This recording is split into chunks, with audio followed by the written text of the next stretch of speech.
Hello everyone और welcome है आपका फार्मा मार्केटिंग की दुनिया में। मैं हूं आपका होस्ट और मैं हूं आपकी को होस्ट। आज हम एक सुपर इंटरेस्टिंग मतलब एकदम कोर टॉपिक पे बात करने वाले हैं, फार्मास्यूटिकल प्राइसिंग एंड स्ट्रेटजी। ये एनालिसिस आपके लिए लाया है प्रशांत फार्मेसी, जिसे आप फार्मा स्टडी विद प्रशांत के नाम से भी जानते हैं। तो चलिए सीधे उस सवाल पे आते हैं जो हम सबके, खास करके फार्मेसी स्टूडेंट्स के दिमाग में जरूर आता है। आखिर एक दवाई की कीमत डिसाइड होती कैसे है? और ये सिर्फ एग्जाम के लिए इंपॉर्टेंट नहीं है, ये पूरी इंडस्ट्री का एक फंडामेंटल कॉन्सेप्ट है। बिल्कुल। और इस कैसे का जवाब ढूंढने से पहले हमें क्यों समझना पड़ेगा। मतलब कोई भी कंपनी जब किसी प्रोडक्ट का प्राइस सेट करती है तो उसके पीछे उनके कोर ऑब्जेक्टिव्स क्या होते हैं? वही तो पूरी प्राइसिंग स्ट्रैटेजी की फाउंडेशन है। सबसे पहला और सबसे बड़ा ऑब्जेक्टिव तो ऑब्वियसली प्रॉफिट कमाना है। बिजनेस तो आखिर उसी से चलता है, राइट? सही बात है, लेकिन ये पिक्चर का सिर्फ एक पार्ट है। कई बार कंपनीज प्रॉफिट से ज्यादा मार्केट लीडरशिप पे फोकस करती हैं। वो एक ऐसा प्राइस रखती हैं जिससे उनका सेल्स वॉल्यूम बढ़े, मार्केट में नए कॉम्पिटिटर्स आने से सोचें और कंपनी का लॉन्ग टर्म सर्वाइवल और ग्रोथ पक्का हो। और प्राइसिंग इतनी क्रिटिकल पता है क्यों है? क्योंकि मार्केटिंग मिक्स में ये अकेला ऐसा एलिमेंट है जो रेवेन्यू यानी पैसा जनरेट करता है। एग्जैक्टली, जरा सोचो, प्रोडक्ट बनाने से लेकर उसकी मार्केटिंग, डिस्ट्रीब्यूशन, हर चीज एक खर्चा है, एक एक्सपेंस है। सिर्फ प्राइस ही है जो कंपनी में पैसा वापस लाता है। इसलिए इसे आराम से सोच समझकर सेट करना बहुत जरूरी हो जाता है। ओके, तो ऑब्जेक्टिव्स तो अब क्लियर हो गए। अब आते हैं मेन पॉइंट पर। प्राइस कैलकुलेट करने के एक्चुअल मेथड्स क्या क्या हैं? मतलब कंपनीज वो फाइनल मैजिक नंबर तक पहुंचती कैसे हैं? सबसे कॉमन और कह सकते हैं सबसे सीधा मेथड है कॉस्ट बेस्ड प्राइसिंग। इसका लॉजिक बिल्कुल सिंपल है। आप प्रोडक्ट बनाने की टोटल कॉस्ट निकालते हो, उसमें अपना प्रॉफिट मार्जिन ऐड करते हो और बस आपको सेलिंग प्राइस मिल जाता है। हाँ, जैसे अगर एक दवाई को बनाने में 100 रुपए लगें और कंपनी को 10% प्रॉफिट चाहिए तो सिंपल सा हिसाब है, प्राइस हो गया 110 रुपए। ये एक तरह की इनसाइड आउट अप्रोच है जो कंपनी के अपने खर्चों पर बेस्ड है। अच्छा, अब अगला मेथड मार्केट पे ज्यादा फोकस करता है, डिमांड बेस्ड प्राइसिंग। यहां प्राइस कॉस्ट से नहीं बल्कि मार्केट में प्रोडक्ट की डिमांड कितनी है उस हिसाब से डिसाइड होता है। सिंपल फंडा, हाई डिमांड तो हाई प्राइस, लो डिमांड तो लो प्राइस। और ये फार्मा में तो बहुत ही रेलेवेंट है। सोचो, जो लाइफ सेविंग ड्रग्स होती हैं उनकी डिमांड इनइलास्टिक होती है। मतलब प्राइस थोड़ा बढ़ भी जाए तो भी लोग उसे खरीदेंगे ही। कंपनीज इस फैक्टर को अपनी प्राइसिंग में जरूर कंसिडर करती हैं।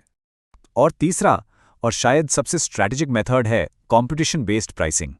इसमें आप सीधे सीधे अपने कॉम्पिटिटर को देखते हो और फिर अपनी मूव प्लान करते हो। मतलब अगर आपका प्रोडक्ट बेहतर है तो आप प्राइस ज़्यादा रख सकते हो, या फिर मार्केट कैप्चर करना है तो प्राइस कम कर दो, और अगर प्राइस वॉर से बचना है तो उनके बराबर का प्राइस रख लो। ये बिल्कुल एक चेस के गेम जैसा है। तो हमने प्राइसिंग के क्यों यानी ऑब्जेक्टिव्स और कैसे यानी मेथड्स दोनों समझ लिए हैं। लेकिन असली गेम तब शुरू होता है जब कोई नया प्रोडक्ट मार्केट में लॉन्च होता है। तब बात सिर्फ कैलकुलेशन की नहीं बल्कि एक सॉलिड लॉन्ग टर्म स्ट्रैटेजी की होती है। और हाँ, इस इंपॉर्टेंट सेक्शन को हम आपके लिए लाए हैं प्रशांत फार्मेसी के सहयोग से। यहां ना दो बिल्कुल ऑपोजिट स्ट्रैटेजीज हैं। पहली है स्किमिंग स्ट्रैटेजी। इसमें क्या होता है, जब कंपनी कोई बिल्कुल नया रेवोल्यूशनरी पेटेंटेड प्रोडक्ट लाती है तो वो स्टार्टिंग में प्राइस बहुत हाई रखती है, जिससे उनकी जो R&D की भारी कॉस्ट है वो जल्दी से रिकवर हो जाए।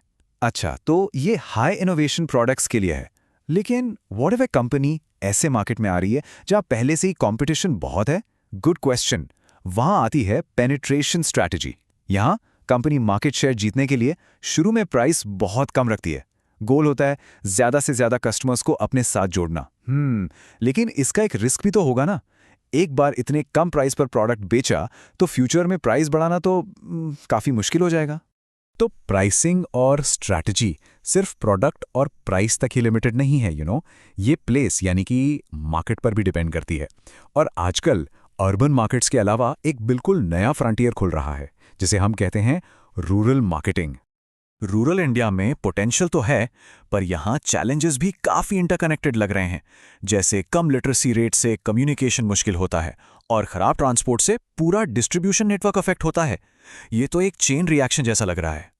बिल्कुल, चैलेंजेस हैं, पर इस सिक्के का दूसरा पहलू भी है, अपॉर्चुनिटीज।